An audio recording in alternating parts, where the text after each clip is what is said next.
Good morning, hello everyone. So, welcome to e-learning hub.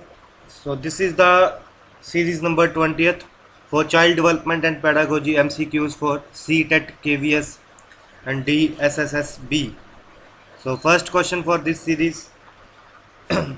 Her question में चार option दिए गए हैं, तो उसमें से एक सही आंसर है, तो वो आपने देखना है कि कौन सा सही आंसर है। तो पहले सोचिए, उसके बाद अगर सही आंसर नहीं पता चलता तो वेट कीजिए, मैं आपको सही आंसर बताता हूँ। So when a child gets bored while doing a task it is a sign that child bore feel कर रहा है एक काम करने के दौरान, तो क्या कौन सा साइन इंडिकेट करता है? That the child is not capable of learning, the child needs to be disciplined, the child is not intelligent, the task may have become mechanically repetitive. अब देखो, चाइल्ड बोर फील कर रहा है while doing a task, इसका मतलब ये तो है नहीं कि वो लर्निंग के कैपेबल नहीं है, ना ही इसका ये मतलब है कि चाइल्ड इंटेलिजेंट नहीं है। बोरिंग कब आएगी? जब वो टास्क बार बार रेपिटेटिव, एक ही चीज़ बार बार करनी पड़े, तो चाइल्ड बोरिंग फील करेगा। So this is the right answer, option C. Which of the following is a domain of learning? Learning का डोमेन कौन सा है? दैट इज, चार ऑप्शन हैं, spiritual, professional, experimental, affective. So learning का domain है affective, option D is the right answer. Which of the following is the first step in the scientific method of problem solving? Scientific method में क्या होता है? सबसे पहले, these are the four options. So right answer क्या है इसका? So देखिए, scientific method of problem solving में सबसे पहले हमें प्रॉब्लम के बारे में पता होना चाहिए। सो प्रॉब्लम अवेयरनेस, प्रॉब्लम के बारे में पता है तो हमें उसके बाद उसकी इंफॉर्मेशन को कलेक्ट करना पड़ेगा। पहले प्रॉब्लम क्या है, फिर उसकी इंफॉर्मेशन क्या है, फिर फॉर्मेशन ऑफ हाइपोथेसिस है थर्ड स्टेप, और देन फोर्थ स्टेप क्या है? Verification of hypothesis.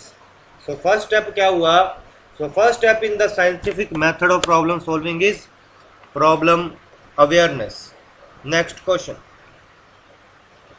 errors of learners often indicate absence of learning, socio-economic status of learners, how they learn, the need for mechanical drill. So error of learner, ये काफ़ी important question है।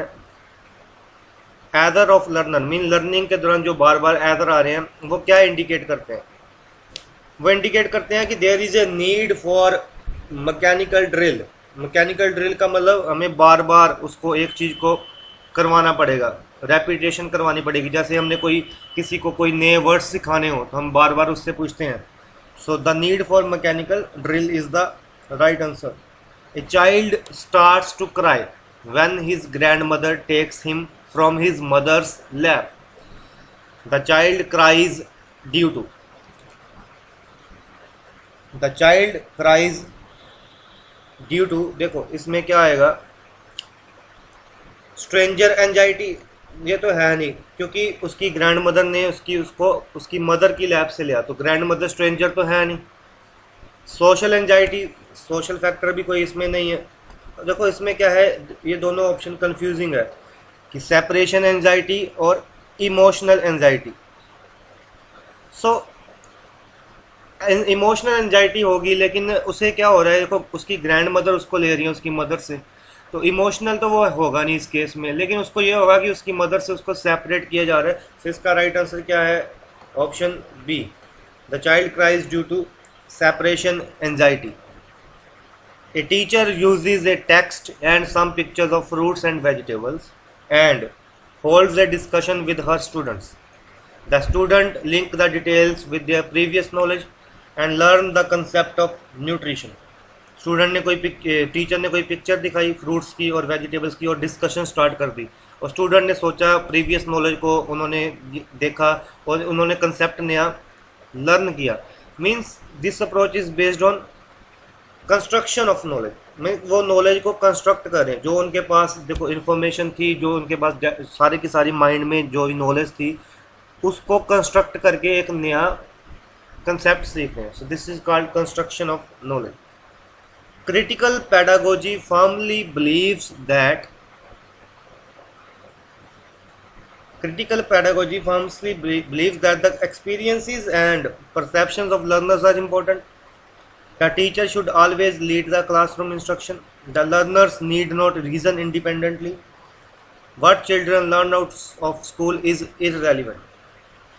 Critical pedagogy जो है वो believe करती है the experiences and perceptions of learners are important. So option A is the right answer. Next.